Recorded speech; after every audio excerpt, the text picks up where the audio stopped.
The Lord has a word for somebody today that I know will help you. The person that this word is for, you've been going through some uncertainty lately. Perhaps you've gone through just a stressful season where you've been really trying to sort out this place where you're trying not to be fearful, but you're also trying to trust God. And it just kind of seems like everything, like the walls are closing in, and you may even have had some thoughts of doubting the Lord. The Lord is telling you to get into stillness. Heavenly Father, place this in front of the person who needs to see this today. Meet them right where they're at. Open their ears so they can receive your word by faith.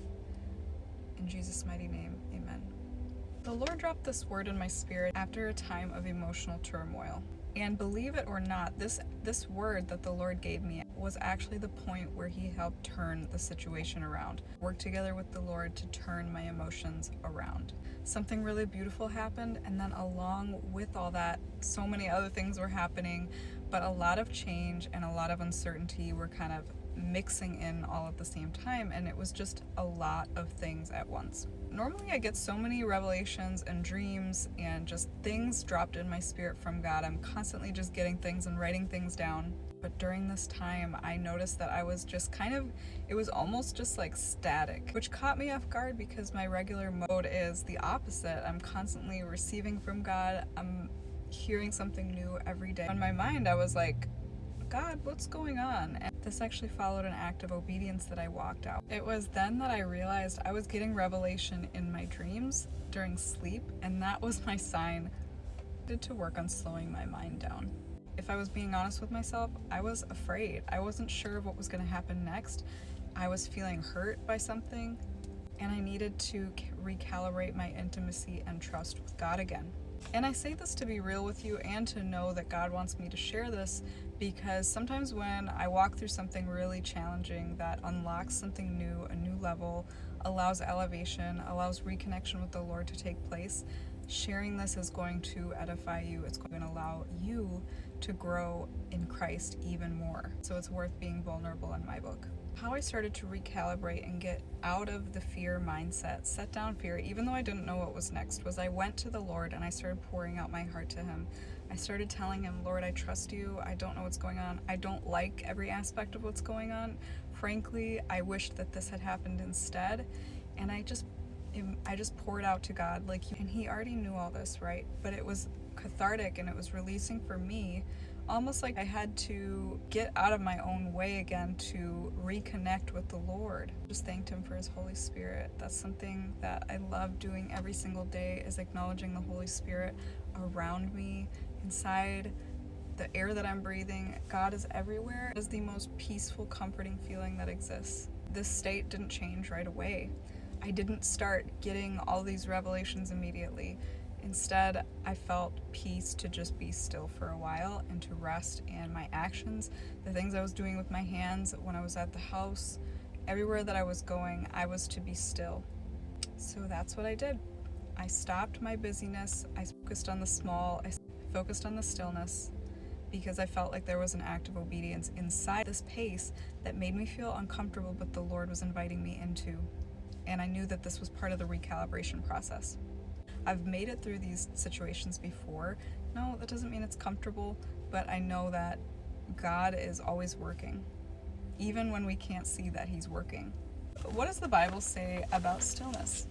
Psalm 46:10, Be still and know that I am God. I will be exalted among the nations. I will be exalted in the earth. Exodus 14:14, The Lord will fight for you. You need only be still. Isaiah 30:15, In returning and rest you shall be saved. In quietness and in trust shall be your strength. Which is so different from what we're taught, from what everyone else is modeling.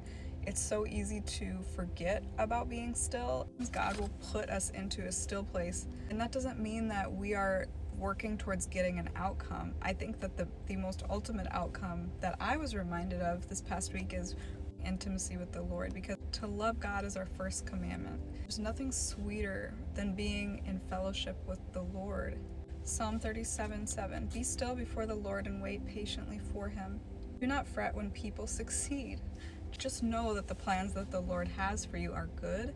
They're individual, they're tailored to your destiny, and it doesn't need to look like your neighbor. So we're not supposed to compare our circumstances, the successes of our neighbor, our friends, the people that we see. We're not supposed to compare that and wish that that was ours. Lamentations 3:25-26. The Lord is good to those who hope in him. To the one who seeks him, it is good to wait quietly for the salvation of the Lord. When our minds are running frantic and we're in this anxious state, we are in more of a fear mentality or a fear vibration, and that makes us out of the frequency of being able to hear from God. 1 Kings 19:11-12 has something to say about it. This is the story of Elijah. The Lord said, "Go out and stand on the mountain in the presence of the Lord, for the Lord is about to pass by." Then a great and powerful wind tore the mountain apart and shattered the rocks before the Lord, but the Lord was not in the wind. After the wind, there was an earthquake, but the Lord was not in the earthquake. After the earthquake came a fire, but the Lord was not in the fire. And after the fire came a gentle whisper. If we're looking for God's voice, we're trying to predict where it will be, we may miss God's voice. For some of you, your word is that God is calling you deeper. The silence means that he's calling you into deeper intimacy, the surface level. The milk is not for you anymore. He wants to call you into meat. He wants to feed you differently. He wants to share more with you, but it requires more sacrifice. It requires more depth in relationship, more depth in trust, more obedience. Just an example, last year there was a time where I kept getting dreams and just visuals in the sky, just signs everywhere about whales. Whales go and swim deep in the ocean, and the Lord was trying to tell me that he wanted me to go deeper with him. It's not always easy to do this, right? We fear that we're going to hear God wrong, but being obedient is always worth it when it comes to the Lord. For anybody who's gotten to this point in the video and you're still feeling discouraged, what has God done for you before? Sometimes we can forget what God has done and brought us out of before, and it doesn't allow us to remember the goodness of God and how trustworthy and how amazing he is. He bring you out of a place of financial ruin. What about that job promotion? What have you conceived a child after years of not being able to? What has God done in your life for you that was just so noteworthy and praiseworthy? It was our confirmation. Landscaping machines right on time. There was one time that I went through a season of unemployment. It was so hard for me to go through that season and have to drive food delivery when I was an educated person with a degree and lots of experience. However, when God gave me that call, I rejoiced. I was like, this is the moment that I've been waiting for. And it was that breakthrough that the Lord did for me that I will never ever forget, because it was just such a drastic hit to the palace moment. I had to put it on my calendar. So every single year, and it's coming up in the next week, 3 years ago, I drove my last food delivery, and I just used that as an opportunity to thank the Lord for what he has done. And I found it so funny that the time that I was just feeling this way was coinciding with the anniversary of a time that I had gone through something in the past. The point is to not get something from the Lord's hand, but to just recalibrate our trust and just affirm that his timing is the best. His timing just exceeds our ability to really figure things out on our own. In fact, we want the Lord to be figuring out the details and organizing our life for us so that we don't operate in our own understanding and we're just surrendering to God. So get into stillness, spend some time with the Lord today, wake up and give him your first few minutes before you do anything else. Write down your dreams. There's sweetness and intimacy in that stillness that the Lord wants to meet you in. Heavenly Father, I thank you so much for this word. It comforted me. Let it comfort all of your people. Also, let this just transform their emotional state into trust. Help this to recalibrate them. Help a tangible shift to be made. And I thank you for everyone that was able to connect here. We love you. In Jesus' mighty name, amen.